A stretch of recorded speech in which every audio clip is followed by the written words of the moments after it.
Bienvenue dans cette leçon consacrée aux procédures connexes à l'entrée en vigueur des traités. L'objectif pédagogique de cette leçon est de faire en sorte qu'à la fin, vous soyez à mesure d'expliquer les procédures connexes à l'entrée en vigueur des traités.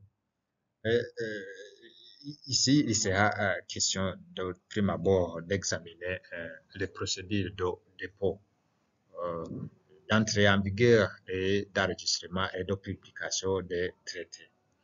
Et donc, l'entrée en vigueur d'un traité suppose d'abord son dépôt auprès d'une personne dénommée dépositaire.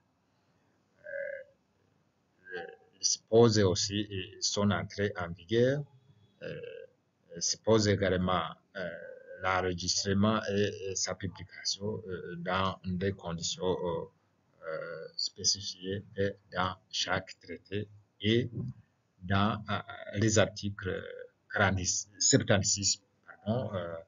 77 et 80 de la Convention de Vienne sur le droit des traités. S'agissant du dépôt des traités, il faut signaler que chaque traité est déposé quelque part chez le dépositaire, je l'avais déjà souligné. Deuxièmement, il faut noter que le dépositaire assume un certain nombre de tâches qui sont liées à la vie de ce traité.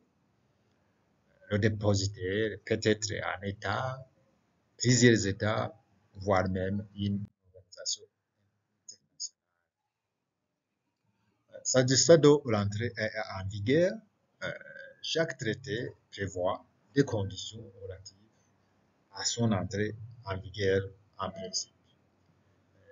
Et la formulation varie d'un traité à l'autre. Il faut généralement examiner dans la partie des dispositions finales.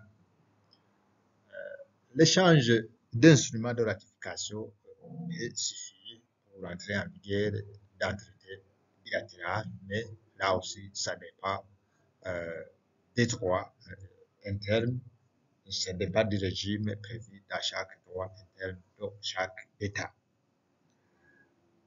L'entrée en vigueur d'un traité multilatéral exige le dépôt d'un nombre précis d'instruments de ratification auprès du dépositaire.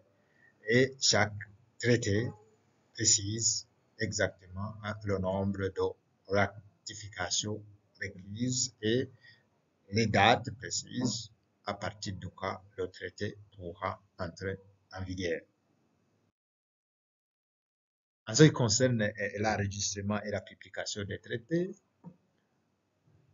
il convient d'avoir à l'esprit que les deux questions sont abordées à l'article 102 de la Charte des Nations Unies et à l'article 80 de la Convention de Vienne sur le droit de traité de 1969.